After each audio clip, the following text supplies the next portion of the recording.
I drove my daughter-in-law to her prenatal checkup at my husband's private clinic. He asked me to go down and pay for the lab work they needed done. When I got back to the waiting room, a woman I didn't know, sitting next to me, leaned in and whispered in my ear, "What's your relationship with the doctor?" I answered, "He's my husband."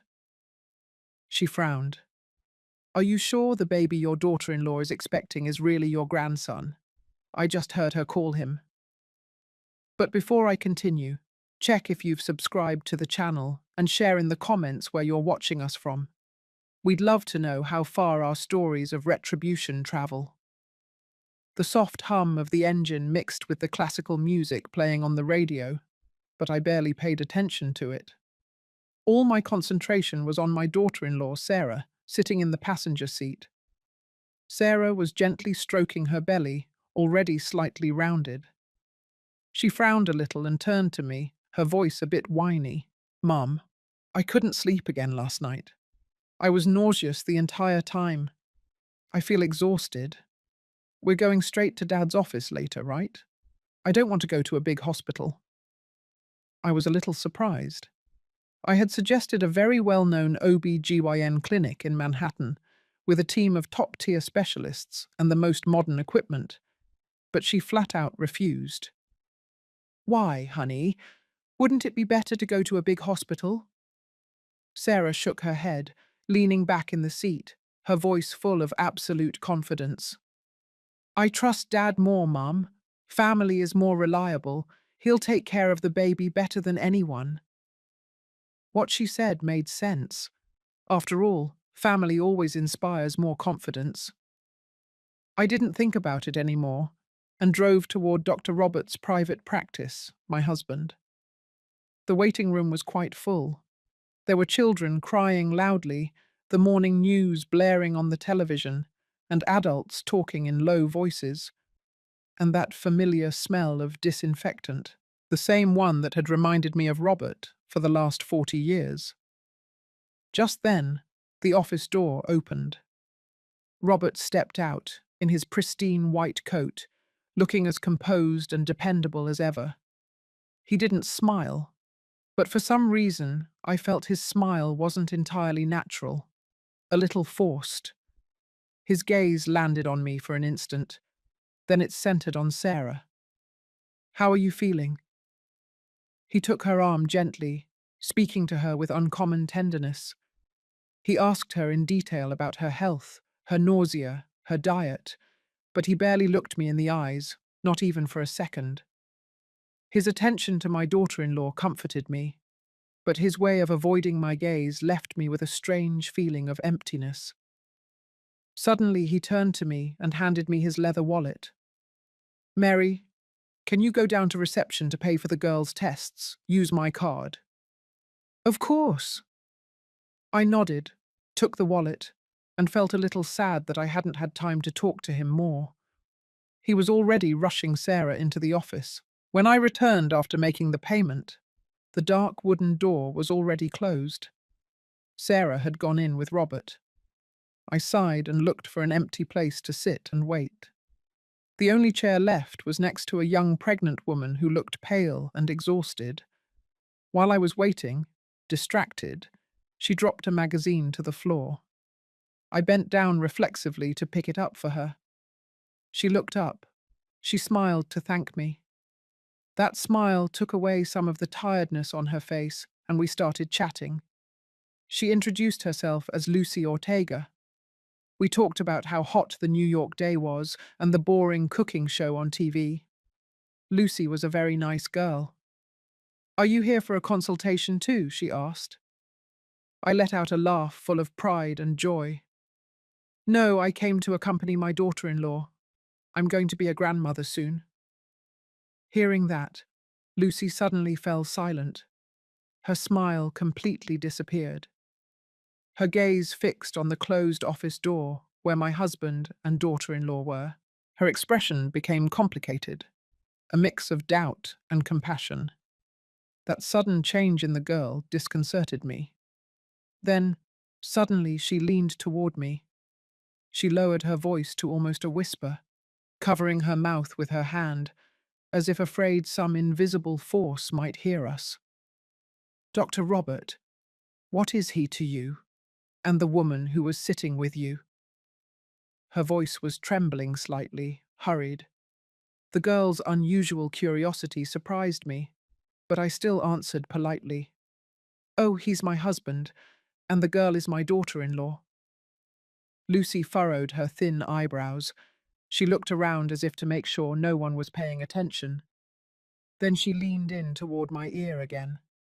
This time, her voice was even lower, but every word came out with a cutting coldness, clear as a direct stab to the heart.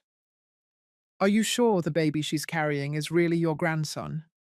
A moment ago, when you left, I saw your daughter-in-law call him my love." Those two intimate words were like a lightning bolt splitting my soul. My ears were ringing, my world shattered. The paper coffee cup, still warm, slipped from my hands. The brown liquid spilled onto the cold floor, as if my happiness had just been suddenly extinguished. But I didn't feel anything anymore. I remained paralyzed, my eyes fixed on the wooden door in front of me.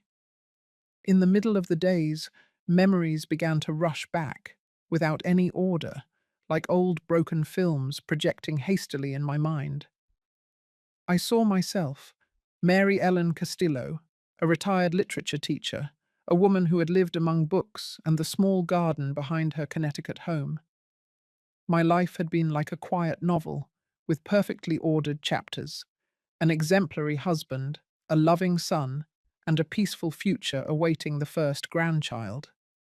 And then there was Robert, my husband.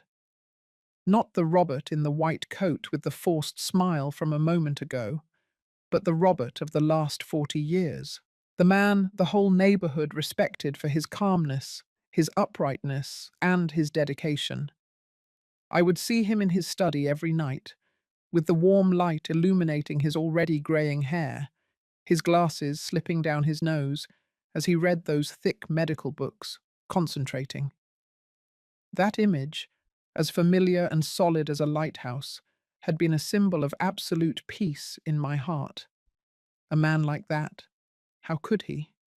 And Matthew, our only son, 34 years old, calm, reserved, just like his father. He didn't follow Robert's path in medicine, but took refuge in the world of letters, the mystery novels he himself wrote. Matthew was a good boy, a bit naive in matters of love, with an artist's soul who saw life with romantic eyes. Suddenly, the memories stopped at a day a few months ago, the day Matthew came home with a pale, bloodless face. He stood in front of me and Robert, his fists clenched, his voice trembling and choked. "Dad, Mum, Sarah is pregnant," he swallowed and continued with difficulty. It, it was a mistake. At Mark's birthday party, I drank too much. I have to take responsibility." At that moment, Sarah was hiding behind my son, her shoulders trembling, crying inconsolably. She kept her head bowed, clutching her belly, so fragile, so small, so vulnerable. I had known Sarah for a long time. She was Matthew's friend. I never imagined their relationship had gone that far. But seeing her tears, seeing my son's confused and guilty face, the mother's instinct in me awoke. I didn't hesitate for a second. I hugged both of them, tears of emotion falling down my face. "It's okay. It's okay," I said. "This is destiny, a blessing for our family." This is the time to reflect on family respect. Every member of a family, no matter their age, deserves privacy and clear boundaries. Trust and respect for personal spaces are the foundation of a healthy relationship. And crossing these lines, especially in times of vulnerability, can lead to painful betrayals. But now, replaying that scene in my head, I noticed a strange detail. Robert's reaction that day. He fell silent. A dense, Terrifying silence. He didn't say a single word of congratulations. He didn't smile, not even out of courtesy. He just walked over. He gave Matthew a very light pat on the shoulder, almost as if nothing had happened, and then turned around in silence to go up to his office, closing the door with a slam. At the time, I only naively thought he was in shock, that he wasn't prepared to become a grandfather so suddenly. And then, other pieces began to fit together. Clearly. One night, while I was happily serving dinner to Matthew, Sarah, with total naturalness, used her own chopsticks to take a piece of braised meat from Robert's bowl. "Try this, Dad, it's delicious," she said with a wide smile, a smile that seemed to have no distance at all. Robert was so startled he almost choked on his rice. He coughed several times, his face flushed, and hurried to take a big gulp of water. I thought the girl was just being friendly, but now I see that gesture was a blatant marking of territory. I remember the times Sarah would make coffee and take it up to Robert in his office. Every time she did, my husband always thanked her, but his eyes never left the computer screen. He never looked at her directly. That way he avoided eye contact, which I used to interpret as adult seriousness, now seemed to me more like the discomfort of someone guilty, and also that strange habit of his. Our bedroom, for 40 years of marriage, had never had a lock, not even when we were changing clothes. It was a space of absolute trust. But since Sarah moved in with us, Robert started locking the door every time he went into the room alone at night, especially when she was hanging around in the nearby living room. I remember once I knocked on the door to ask him for the ointment jar, and I had to wait quite a while until he came out. His forehead was sweaty, and he was breathing somewhat heavily. "I was doing some exercises," he explained hurriedly. I believed him, just as I believed the casual comment from Mrs. Johnson, our neighbour. That morning, while I was watering my cactus pots in the garden, she approached my ear and said softly, "Listen, Mary, the other night I couldn't sleep and went out onto the balcony for some air. I saw Dr. Roberts' car leaving the house, and I also saw your daughter-in-law sitting in the passenger seat. I'm sure the poor girl felt sick from the pregnancy, and they went to buy medicine, right? Poor thing." At the time, I just smiled and nodded to go along with it. I even felt touched, thinking my husband was being so attentive to his daughter-in-law. All those loose memories, all those details I struggled to justify in 1,000 ways. Those signs I myself refused to see, telling myself it was just my age and paranoia. Now, after Lucy's whisper, everything connected invisibly. They were no longer disordered pieces. Now they formed a horrifying picture, so clear it hurt. I stayed motionless in the cold plastic chair of the waiting room, feeling a chill run down my spine, seeping into every fibre of my body. A coldness that didn't come from the air conditioning, but from the brutal truth that had just revealed itself. I knew then that from that moment on, the peaceful novel of my life had shattered. "Ma'am, are you okay?" Lucy's worried voice brought me back to reality, but it sounded like it came from very far away. I was still rooted to the chair, my gaze lost on the coffee stain under my feet, which was already starting to dry, scattered like a scar on the white floor. I wanted to answer that kind girl. I wanted to tell her I was fine, but my throat was dry, unable to utter a word. All the strength inside me seemed to have vanished. At that moment, a dry click was heard from the wooden door. That little sound, at that precise instant, was like a whip that snapped me out of my stupor. Reason suddenly awoke. I jerked my head up. My heart started beating again, but they were accelerated beats inside my chest. Robert came out first. He was peeling off a pair of light blue medical gloves, with a look of slight bewilderment he couldn't hide. He raised his voice more than usual, as if trying to reassure the entire waiting room. or perhaps to reassure himself. Everything is fine, nothing to worry about. Mother and baby are healthy. Right behind him came Sarah. She was the complete opposite of Robert. Her cheeks were flushed with a radiant blush. Her eyes shone with an indescribable joy, a satisfaction she didn't try to hide. She was walking close behind him, and when he stopped to talk to a nurse, she did something that chilled my blood. She reached out her hand and placed it on his shoulder. It wasn't a loving pat from a daughter-in-law to her father-in-law. No. Her long fingers stayed there, softly grazing the fabric of the white coat in a provocative way. She tilted her head and whispered something in his ear that only the two of them could hear.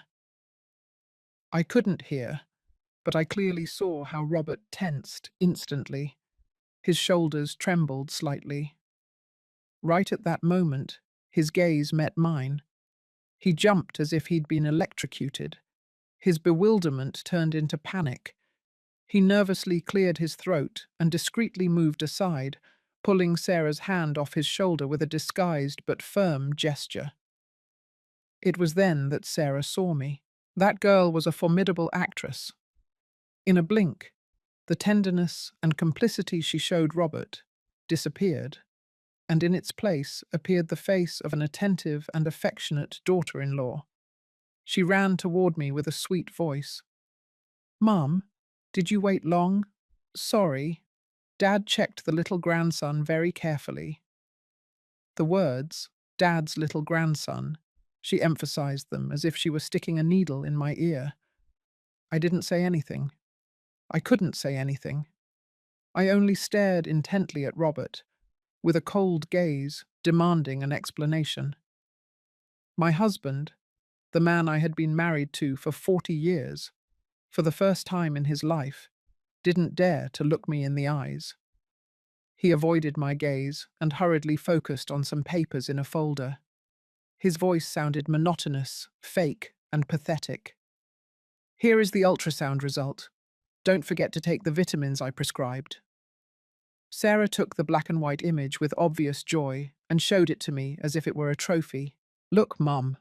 Matthew's baby, thank God, looks very healthy." I forced myself to look at that blurry black and white image where a small creature was forming. But my mind was elsewhere. In the midst of the chaos, a thought flashed like lightning. I needed proof, irrefutable proof. I lowered my gaze to the coffee stain on the floor and pretended to be confused. "Oh, sorry, how clumsy of me. Sarah, can you go to the restroom and bring me some napkins? I think there's a large roll in there." "Yes, of course, I'll be right there." She replied without hesitation and left, unsuspecting. Robert, a bit uncomfortable, suggested, "Let me call someone from housekeeping, you sit down." "No need," I replied dryly, my eyes fixed on the ultrasound image. Taking advantage of that brief instant when no one was paying attention to me, and while Robert was calling the staff, I glanced quickly at the upper corner of the image. My eyes, already tired from age, suddenly became sharper than ever. There, printed in tiny letters, I read with total clarity. Estimated gestational age, 12 weeks and 4 days. 12 weeks and 4 days. I felt as if someone squeezed my heart, stopping it for a second. Mark's birthday party. That fateful night when Matthew got drunk, the night he confessed to me that he had made a mistake. It was exactly 8 weeks ago. I remember it perfectly because our wedding anniversary was the very next day. Exactly 8 weeks and 2 days. The difference was more than 4 weeks. I may not know much about medicine, being a literature professor, but I do know how to count. And mathematics never lies. That baby could not be Matthew's son. That thought was like a sledgehammer to the head. Painful, but completely clear. Just then, Sarah returned with the paper roll in her hand. I hurried to hand her back the ultrasound, forcing a smile that seemed so twisted and repulsive on my own face. "He's precious. He looks a lot like Matthew when he was a baby. The lie came out of my mouth with a frightening ease. Perhaps a mother's instinct, when it comes to protecting her son, can turn a kind person into someone cold and surprisingly good at faking it. The entire drive back home, Sarah wouldn't stop talking. She was excited, rattling off what names she planned to give the baby. If it was a boy, it would be Noah. If a girl, Olivia. She talked about what colour to paint the nursery and which stores to buy the clothes from. I just responded with an, uh-huh, yes, soullessly. My hands were so tightly clenched on the steering wheel that my knuckles turned white, and my gaze was fixed on the road as if that was the only way not to collapse. When the car pulled into the garage, I turned off the engine. In that suffocating silence, the only thing heard was the clack of the engine cooling down. Sarah had already gotten out and gone into the house, but I stayed seated. I remained there for a good while, staring into space, breathing with difficulty. That dinner was heavy as lead. The air in the dining room became so dense that I felt I needed a knife to cut through it. I served Matthew his favorite soup, chicken and mushroom, but that familiar aroma only managed to turn my stomach. Only my son seemed oblivious to the silent storm brewing. He talked animatedly about his new book, about ideas he'd had. He even affectionately served Sarah a chicken leg, telling her she had to eat well for the baby. Eat, my love. Mom's is delicious. You have to eat for both of you. Sarah smiled at him with a radiant smile, but it didn't reach her eyes. She accepted the piece of chicken eagerly, but the instant Matthew lowered his head, I saw her glance sideways at Robert. It was a look charged with meaning, defiant, almost like a signal. And Robert, my husband, didn't say a word. Throughout the entire dinner, he kept his gaze fixed on his plate, eating mechanically. His silence was more chilling than any confession, until, as if the last fibre holding him together finally broke, he dropped his fork. The sound of the metal hitting the tile was sharp, dry, abruptly cutting off Matthew's conversation. We were all startled. He hurriedly picked it up, his face red with shame. I watched everything. Sarah's gaze, Robert's nervous reaction. I felt my soul freeze.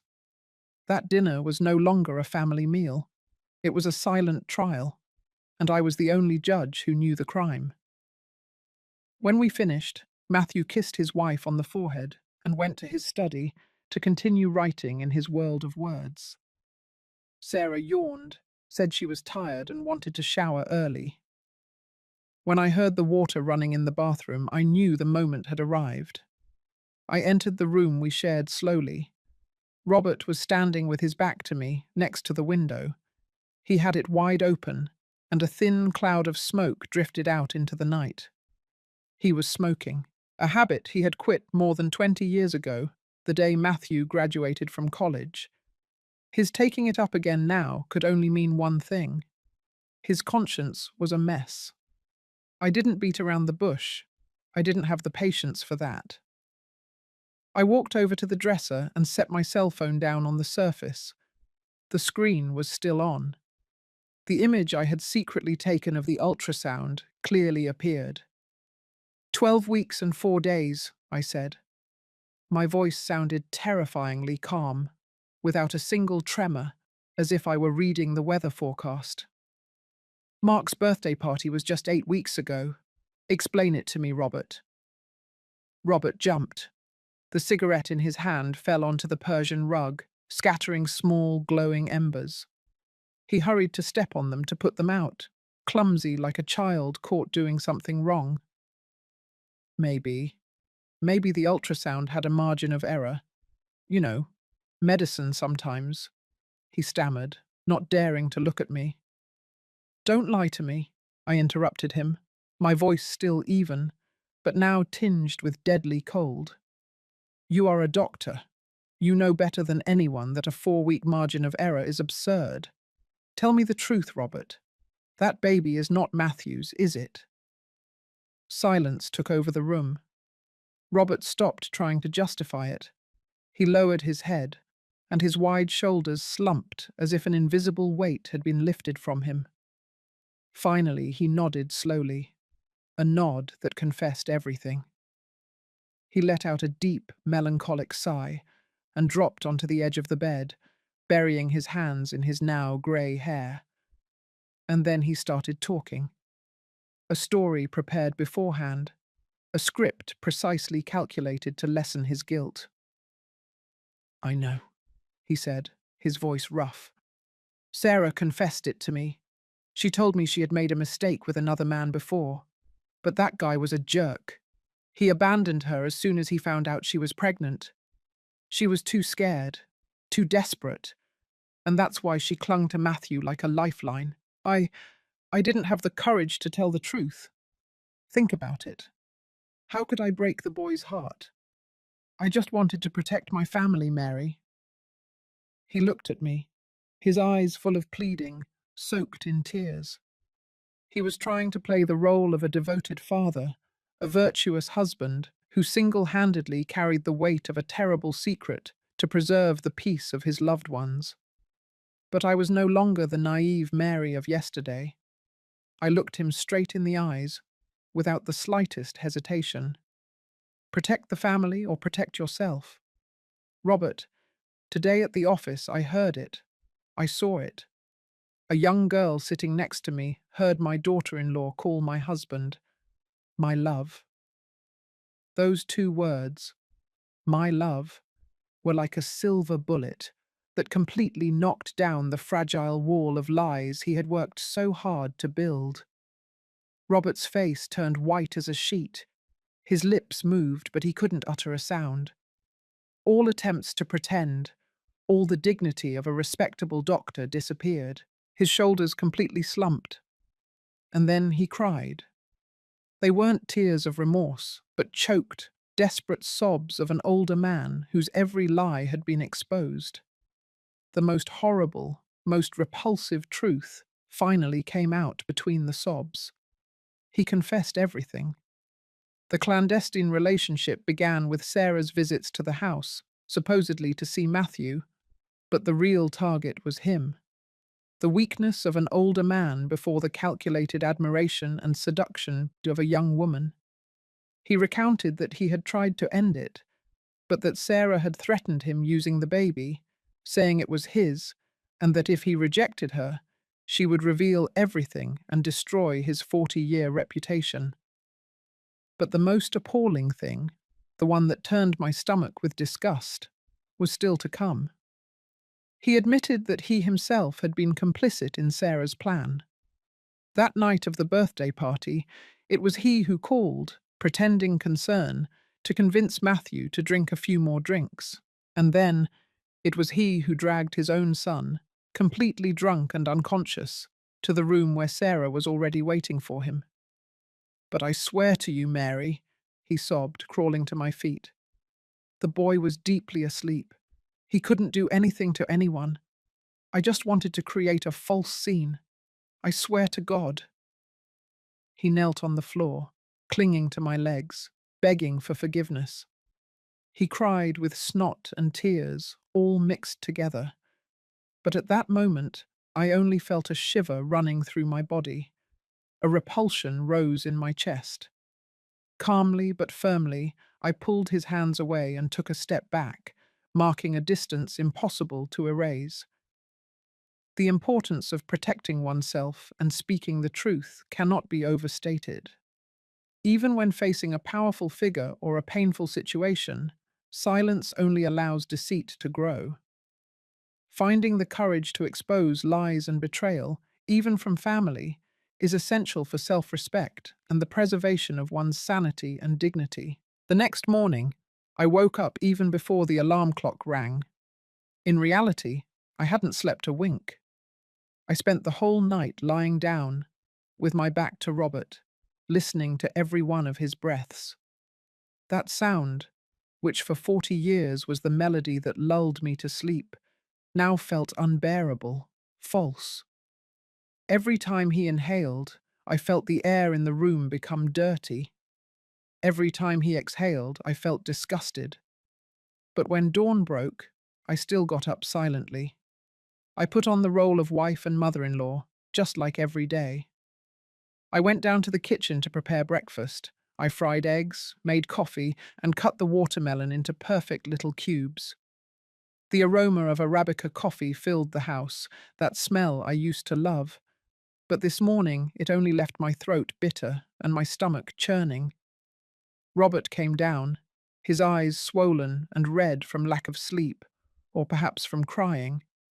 He looked at me with pleading eyes, with a pitiful sorrow. I didn't answer him. I just placed the plate of fried eggs in front of him with a dry thud, without saying anything. Matthew and Sarah came down right after.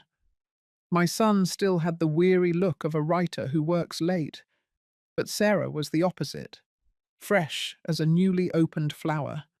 She had no idea of the drama that had transpired in our room the night before. She kept acting as if nothing had happened. She even got affectionate with Robert. "Daddy, can you peel this apple for me? You're the best apple peeler," she said, extending the fruit to the man who was still distraught. Robert flinched. He clumsily took the apple and the knife. I watched that scene while clenching the butter knife so tightly that my knuckles turned white. I had to make a superhuman effort to ensure my face didn't reflect an ounce of what I felt, not to scream, not to overturn that table full of appearances. After that hellish breakfast, Robert rushed out to the clinic as if he were fleeing. He couldn't stand the atmosphere, and I didn't want to see his face for another second either. Matthew had an appointment at the publishing house to review a new manuscript. He also left quickly. Sarah turned to me and smiled sweetly. "Mummy, I have an outing with some friends to buy maternity clothes. I won't be long. I'll be back quickly, okay?" She even blew me a kiss before grabbing her bag and leaving. The front door closed. The house returned to its usual silence. But it wasn't a silence of peace. It was the silence of a stage after the actors have gone to the dressing rooms and only I and the rotten secrets remain. This was the moment. I took a deep breath and went upstairs, heading for Matthew and Sarah's room. As soon as I opened the door, a sweet and strong perfume hit me in the face. It was her scent, an artificial one, as cloyingly sweet as her personality. I started tidying up under the guise of cleaning. I changed the sheets and dusted the dresser full of expensive makeup bottles. My eyes scanned the room like those of a wild animal stalking, looking for something out of place, a crack in that woman's perfect facade. My mother's instinct, that intuition sharpened over the years, told me to check the most intimate, most personal places. I flung open the closet, rummaged through every pile of clothes. Nothing. I pulled out every drawer, checking carefully. Not there either. Frustration began to take hold of me. Could the sly one have hidden it there too? Or was I just being too paranoid? Finally, I took Sarah's pillow to shake the dust off it, an almost automatic gesture. But as soon as I lifted it, I felt something hard, a bulge inside. That feeling was unmistakable. It wasn't stuffing or feathers. My heart started pounding hard, so loud I could hear it thumping in my chest. With trembling hands, I placed the pillow on the bed. It was hard to open the zipper because my fingers were shaking so much. I put my hand into the soft, cool stuffing. My fingers touched a leather cover. I pulled it out. It was a small notebook, with a dark brown leather cover, the kind used for jotting down work plans. It looked ordinary, but I knew an abyss was hidden behind that ordinary appearance. I sat on the edge of the bed and started flipping through it. Sarah's handwriting, neat and stylized, but what it said was chilling. It wasn't a diary. It was a detailed plan to commit a crime. It described every step with horrifying coldness. Phase 1. Get close to Robert. He looks respectable, but deep down he's lonely. Old wife, dry son. Just needs a little admiration. An insinuation. Easy. Breaking point. Get pregnant. Perfect. But he wants to end everything. Coward. Who does he think he is? Plan B. Change the target to Matthew, the good-natured fool. One night of drinks is enough. Enter the Castillo family through the front door. Stay close to Robert. Keep enjoying everything. To-do list. Force Robert to be silent with the photos I secretly took of him. No problem. And Mary Ellen is so stupid that with a few crocodile tears, she'll believe everything. When I read the phrase, Mary Ellen is so stupid, my hand trembled. I started breathing heavily. Blood rushed to my head, and I felt dizzy. I felt like I was going to faint. She had seen me as a puppet, a pathetic old woman in her theatre of lies. Risk. If Robert objects, release the affair photos, reveal the child is his, destroy his 40-year reputation. He won't dare. Upon reading the last line, the dizziness vanished, and in its place came a freezing rage.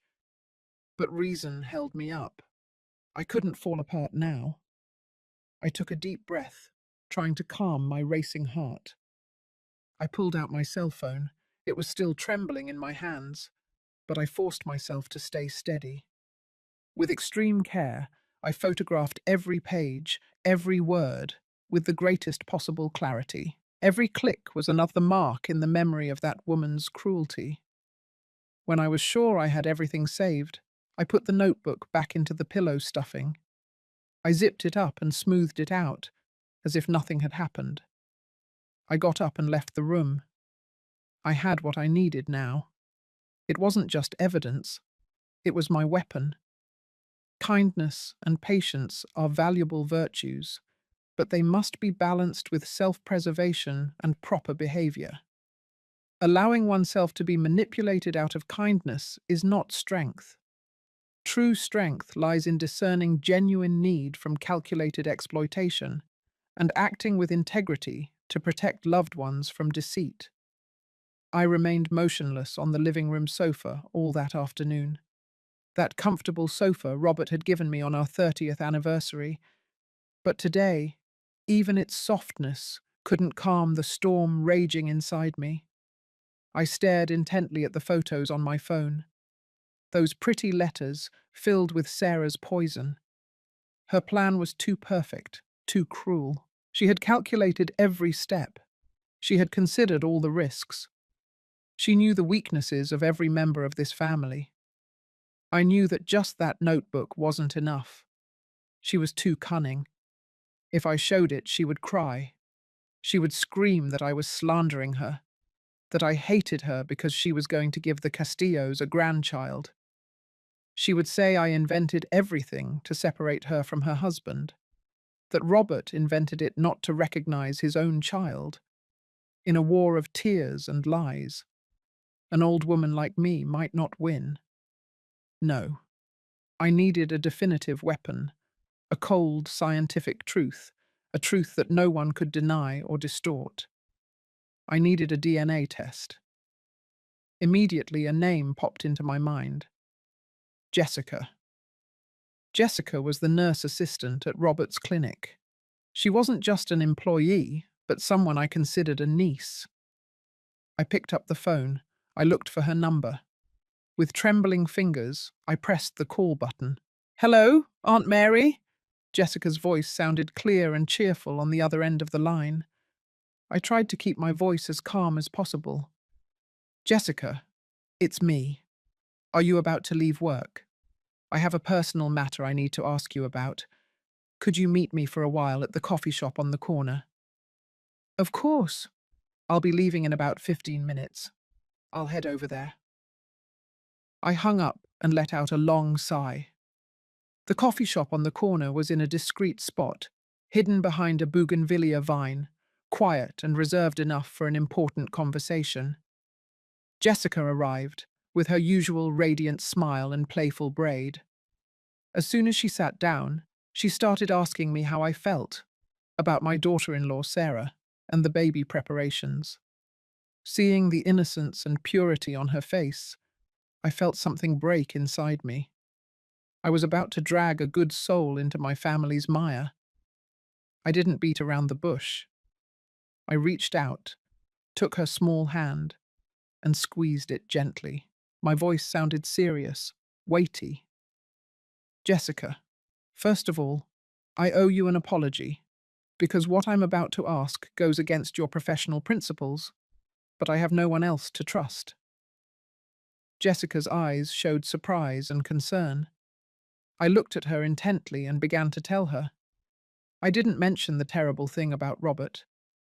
I couldn't expose my husband's shame, my family's shame, to an outsider. I only told a part of the truth, enough for her to understand my situation. Do you remember the day we met? I asked quietly. You were thin, desperate, cleaning tables in a restaurant after the landlord stole your deposit. I helped you. I treated you like a niece. I felt my voice cracking. And Robert gave you a job. He taught you everything you know. I will never forget what you both did for me, Jessica said, moved, squeezing my hand tightly. I know you're a good girl, I continued. That's why I dare to ask you this. Jessica, I have reason to believe that the baby Sarah is carrying is not Matthew's. She is deceiving my whole family. She is deceiving my poor Matthew. Jessica was in shock, her eyes wide open, her mouth opened, unable to say a word. She knew Sarah. She had always thought she was sweet and charming. I looked her straight in the eyes, with the desperation of a mother on the brink of an abyss. In the next prenatal checkup, Sarah will have to have some blood tests. I need you to secretly keep a small tube for me once you've taken the necessary amount for the hospital. Just one. Can you do it, Jessica? Jessica froze. I clearly saw the conflict in her eyes. She knew it was improper, a violation of medical ethics. If she were discovered, she could lose her job, even her license. But then she saw my pleading eyes, the deep wrinkles on my forehead from so much worry. After a long silence, she nodded firmly. I owe you one, Aunt Mary. I will help you. Trust me. Hearing Jessica's answer, I felt as if a stone had been lifted from my chest. I thanked her endlessly, tears about to flow. On the way home, for the first time after 2 hellish days, I felt a little relief. The plan had progressed. I was no longer alone in this battle. That night, after making sure everyone was sound asleep, I acted. I went into Robert's office under the pretext of looking for an old book. He wasn't there. The desk lamp was still on, a medical journal open on the table. His hairbrush rested neatly on the desk. Carefully, I picked up some greying hairs that had gotten tangled in the bristles. Then I went to Matthew's room. The door was ajar. He had fallen asleep on his desk, next to a tower of drafts. I tiptoed in, my heart pounding. He had a habit of hugging a pillow while writing. Carefully, I collected some black hairs that had remained on the pillow.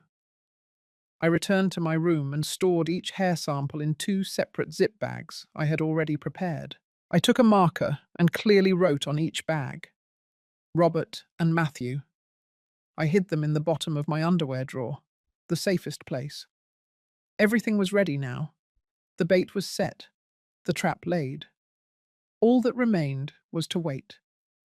Wait for Sarah's next prenatal checkup, wait for Jessica's signal, and wait for science to dictate the final truth. The 2 weeks following my secret conversation with Jessica passed as slowly as a century. Every day in my own house was a play in which I was both actress and director. I had to work hard to play my role well, a role that exhausted me. I kept acting as an attentive mother-in-law, an enthusiastic future grandmother. I got up early to cook the nutritious meals Sarah liked. I made her drink milk. I asked her if she had slept well. I even started knitting little milk-white wool gloves for the baby in her womb. But every time the needles slid, my hands trembled. I wasn't knitting wool. I was weaving a web of lies to deceive her, while waiting for the right moment to activate another trap. Robert, for his part, wandered around like a shadow. Guilt and fear were noticeable in every step he took. He tried to start conversations with me. He bought me small gifts like a bouquet of roses or a box of my favorite New York cheesecake, things he hadn't done in a long time. But I only responded with silence or short, cold phrases. Between us was an unbridgeable abyss. 40 years of love had been reduced to ashes in a single night. Then, one morning, while I was busy in the kitchen, I felt my phone vibrate softly. A message from Jessica. "I have what you need. I left it in a small box in your mailbox. I wrapped it well." My heart pounded. I wiped my hands on the apron and quickly went out the door, trying to remain calm as if I were only collecting the daily mail. In the mailbox, next to the electric and water bills, was an old glasses case. I quickly took it, noticing its unusual weight. I felt my heart jumping out of my chest. I went into the house, locked my bedroom door, and opened the box with trembling hands. Inside, a small test tube with a dark red liquid, carefully wrapped in thick cotton. It was it. Sarah's blood sample. The crucial evidence for my battle.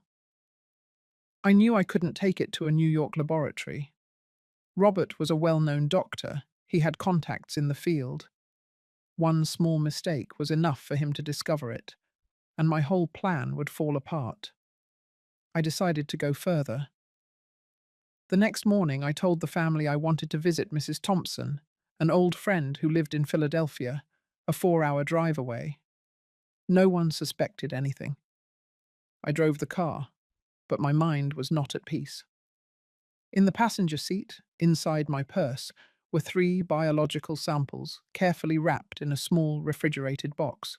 I chose a private analysis center, little known but with very good Yelp reviews about its discretion and precision.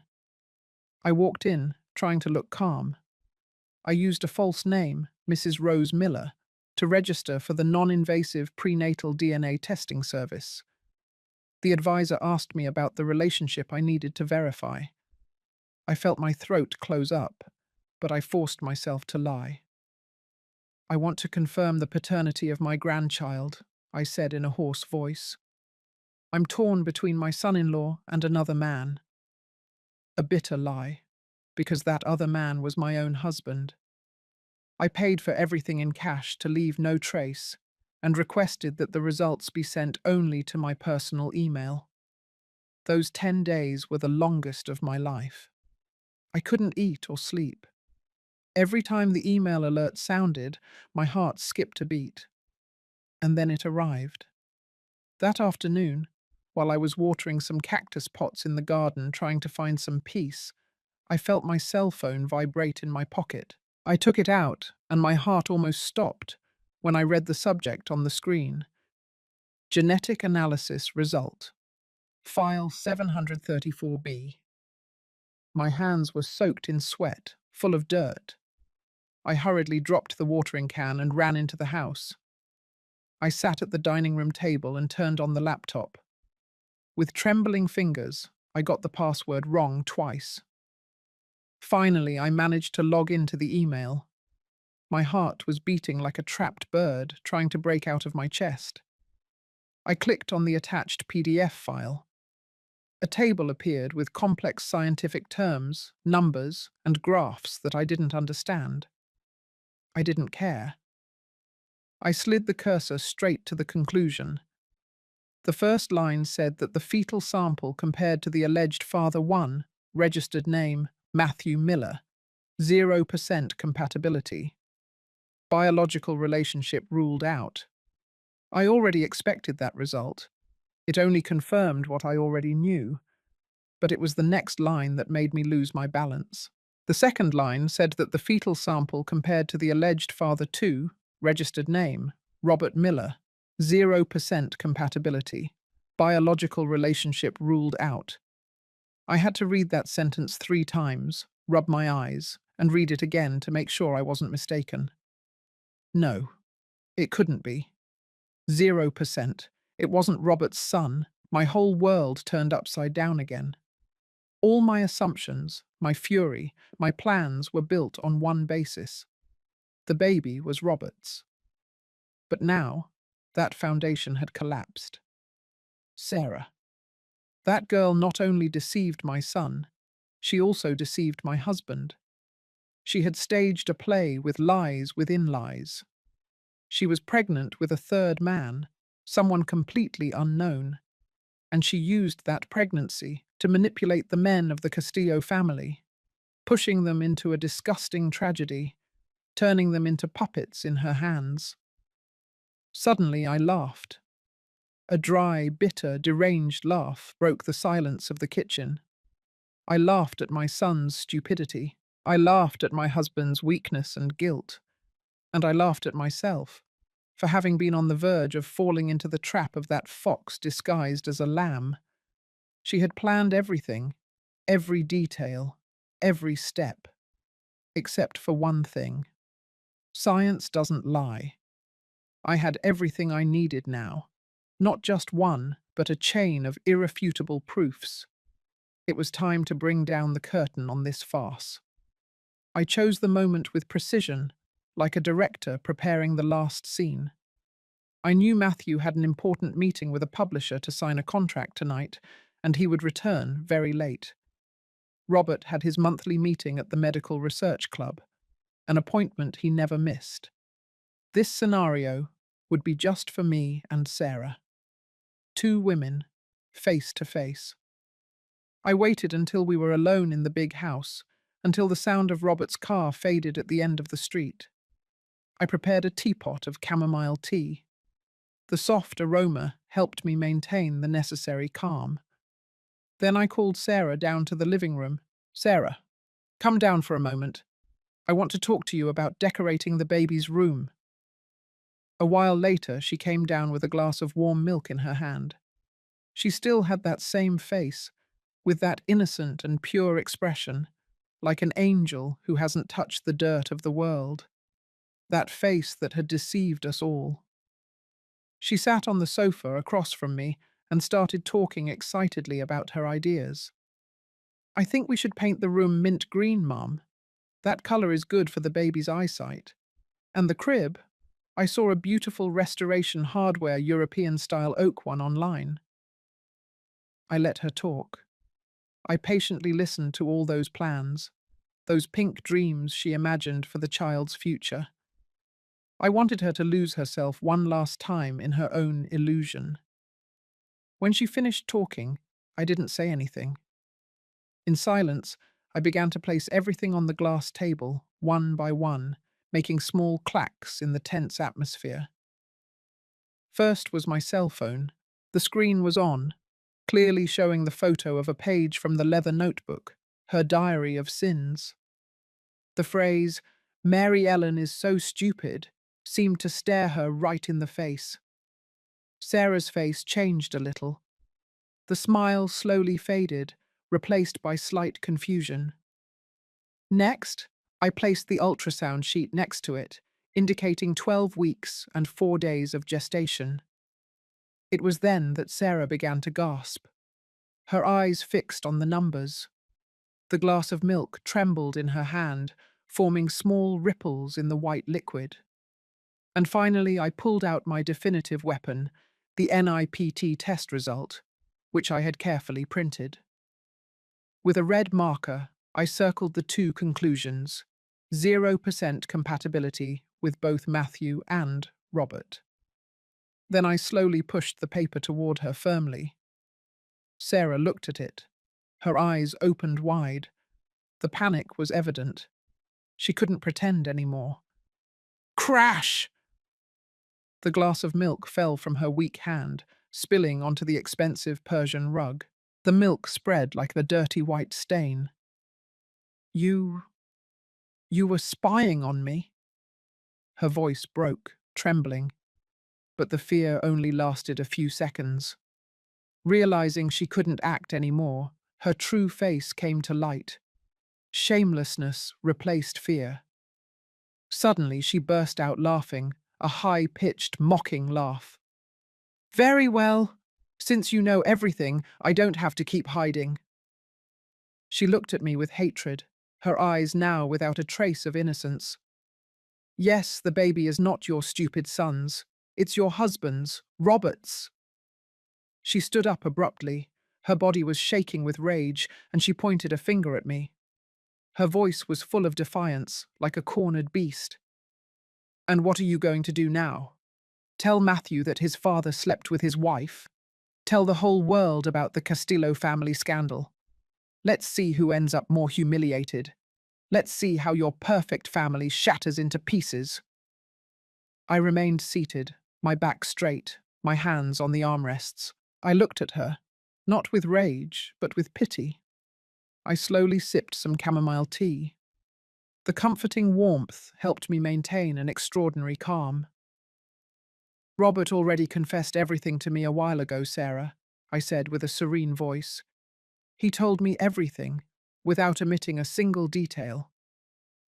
Seeing her face of surprise, I set the cup down on the table and continued, pronouncing every word clearly.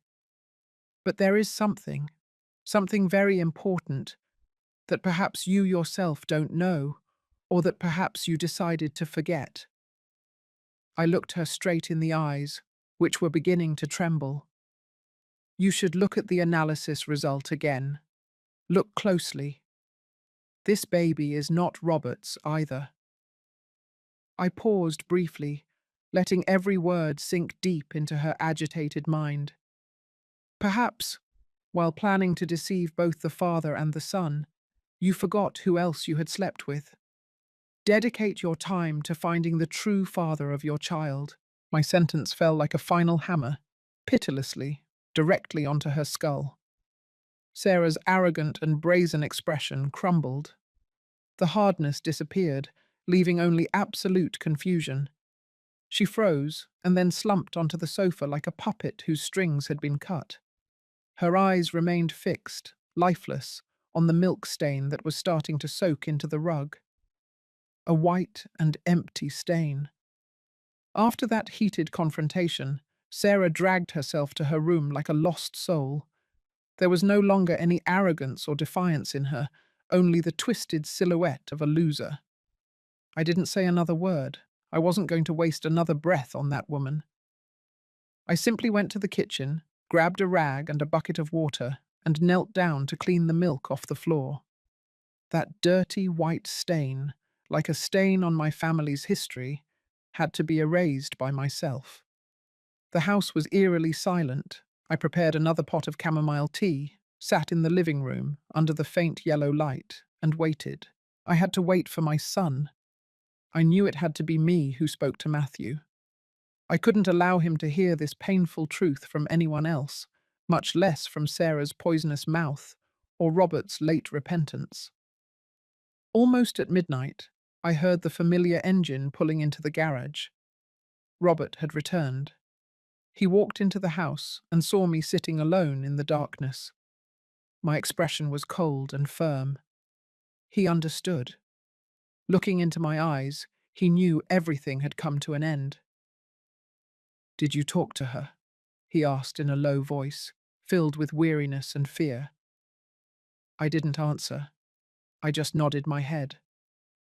Robert let out a heavy sigh, as if all the energy had escaped his body. He didn't dare to come closer. He sat on a separate armchair, his head bowed and his hands clasped. We stayed like that, two silent shadows inside our own house, separated by an abyss of betrayal. The next morning, even before Matthew woke up, I called Margaret. She has been my best friend since college, an intelligent, strong woman, and now one of the toughest and most brilliant family lawyers in the city. I needed her. I told her everything over the phone, without omitting any detail, not even Robert's shameful betrayal. I cried. The tears I had held back for weeks finally poured out. On the other end, Margaret just listened in silence, occasionally letting out an astonished, "Oh my God." When I finished talking, she didn't offer empty comfort. She only said one sentence, her voice firm. "Mary, you've endured enough. Send me all the evidence. I'll stop by your house this afternoon." Hearing her, I felt my strength returning. I sent her all the photos of the notebook, the ultrasounds, and the lab results. Putting everything in the hands of a friend, a trusted professional, relieved some of the weight I was carrying on my shoulders. I no longer felt like I was fighting alone. In the afternoon, Matthew returned from the editorial office. He looked to be in a good mood, with a radiant smile on his face. He told me about a new contract, about how the publisher was delighted with his plot, about his plans for the future. Seeing the purity of his smile, I felt a knot in my chest. How could I tell him the truth and extinguish that light in his eyes? But I had to do it. I couldn't allow my son to continue living a lie. I invited him to sit at the table, where I had already prepared a pot of aromatic tea. Robert was also present. I forced him to be there. He sat at the head of the table, in silence, like an accused person awaiting sentencing. Sarah had locked herself in her room since the night before, without making a sound. I started slowly, my voice firm to hide the inner trembling. "Matthew, please sit down. There's something very important I need to tell you. It has to do with Sarah and with our family." Matthew, surprised, obeyed without saying anything. I placed the tablet on the table, turned the screen toward him, and showed him everything, one thing after another.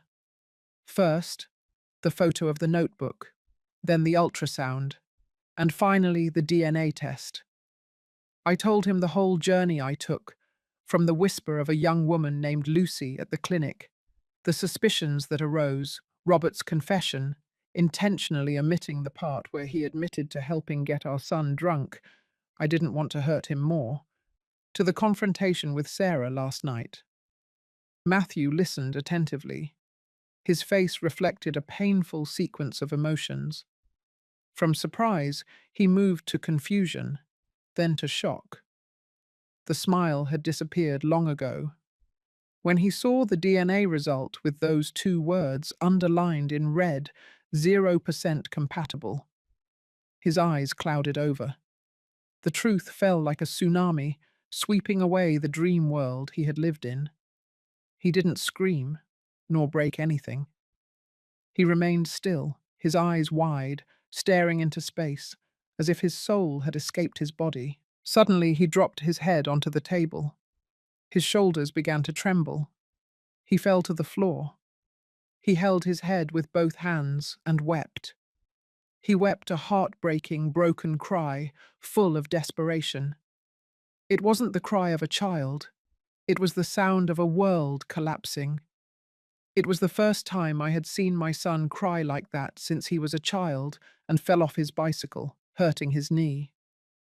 "I fell in love with the wrong person," he sobbed through tears, each word coming out as if his soul were being ripped out.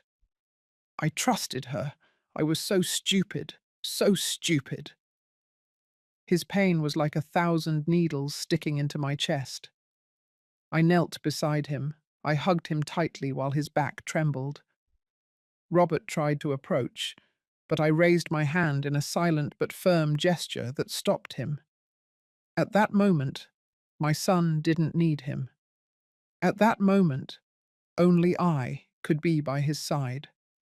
I held him against my chest. I let his tears soak my blouse and whispered those words that only a mother can say. "It wasn't your fault, Matthew. It was never your fault.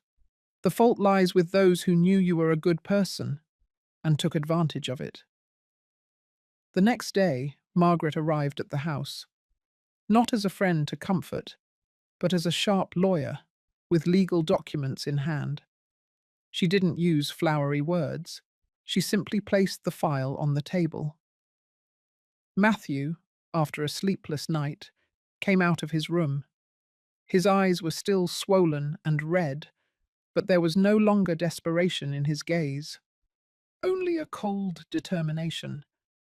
Without a second's hesitation, he took the pen and signed the divorce papers. Sarah was forced to leave the house within 24 hours by temporary restraining order. She could no longer pretend or cry anymore. When the court officers arrived, she completely dropped her angel mask. In its place was anger and resentment. She screamed, insulted, and cursed all of us. She threatened to spread rumors, to destroy the Castillo family reputation. But no one was listening to her anymore. Faced with the irrefutable evidence Margaret presented, all her threats became useless, like the barks of a cornered street dog.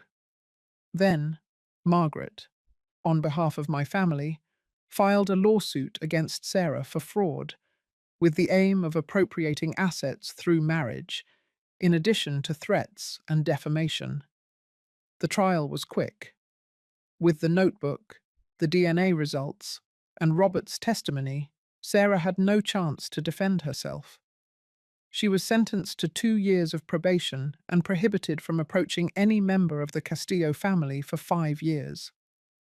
The court also ruled that once born, the baby would be handed over to the care of the maternal grandmother, as Sarah was deemed not to have the emotional stability or moral integrity necessary to be a mother. Sarah disappeared from our lives as quickly as she had arrived, leaving only a pile of ashes. The following months were heavy. The storm had passed, but its aftermath remained. The house became too big and empty. Silence enveloped everything, a silence very different from before. Matthew locked himself in his study.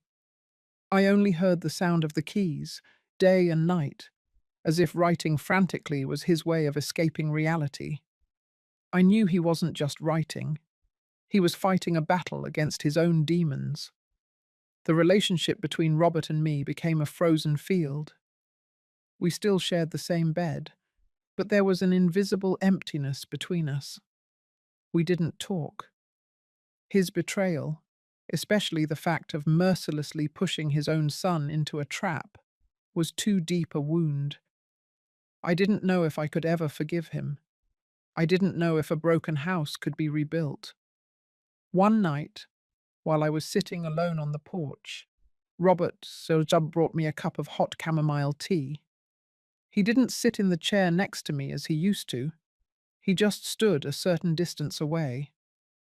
"Mary," he said with a rough, tired voice, "I know asking for forgiveness now is pointless. I don't dare beg you to forgive me for what I did. I just want you to know that I will dedicate the rest of my life to atoning for my mistakes, with you and with Matthew." It wasn't an empty promise, it was the first step. We started talking again, not with passionate words of love as before, but with small, everyday efforts. A meal he clumsily cooked, a potted plant he brought and put on the windowsill, a slight nod as a greeting in the morning. Healing takes time, a lot of time, like treating a deep wound. 6 months later, one sunny afternoon, the door to Matthew's study opened. He came out, thinner than before, but with clear eyes again. In his hands, he held a thick manuscript. "I finished writing, Mum." He handed me the manuscript. The title of the book was The Silent Room. That novel, written from the deepest wounds, from sleepless nights and silent tears, became a publishing phenomenon.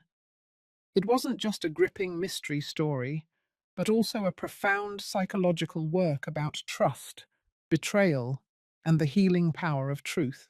Matthew transformed his pain into art. Little by little, he started smiling again. He started meeting up with friends, traveling to new places, and living his life again, with more strength and maturity. Now, every morning, I have the habit of brewing a pot of coffee and sitting at the kitchen table. I no longer feel nauseous. I watch the golden rays of the sun coming through the window and caressing the cactus pots I just planted. They are thorny, rough, but they still rise strongly under the sun, just like my family. And I listen to it, the sound I love most now, Matthew's constant typing from his office. It is no longer the sound of someone running away, but the heartbeat of life, of creation, of rebirth. The storm has passed. Perhaps my family carries scars that will never fade, but we survived. Robert and I are learning to move forward together. Matthew has found his path. And in the sky, after the storm, a new dawn, peaceful and warm, begins to appear. Now, as I sit alone on the porch, watching the last rays of the sun filter through the branches, I understand that life is not always governed by logic or by love. Sometimes, those we trust the most are the ones who hit us the hardest. But I have also learned that the truth, even though it hurts, is the most powerful tool to restore justice. I am no longer the naive woman of yesterday. I have become a mother who knows how to rise from the ruins, who knows how to fight for her son, for the honor of her family. This story of mine is a reminder. Peace does not come from closing your eyes, but from daring to face the truth, no matter how much it destroys our soul. And as long as we have the courage to move forward, keeping love and justice in our hearts, losses will be transformed into strength, to protect what remains and to start over. The hardest truths often hide beneath the calmest surfaces. This story shows us that family bonds, while precious, require vigilance and honesty. Never fear the truth, for it is the only compass that can guide you out of the darkest labyrinth of lies. Forgiveness and rebuilding are possible, but they must be founded on absolute clarity. Stand up for what is right, protect your own, and remember that strength is found not in avoiding conflict, but in facing betrayal with unwavering courage.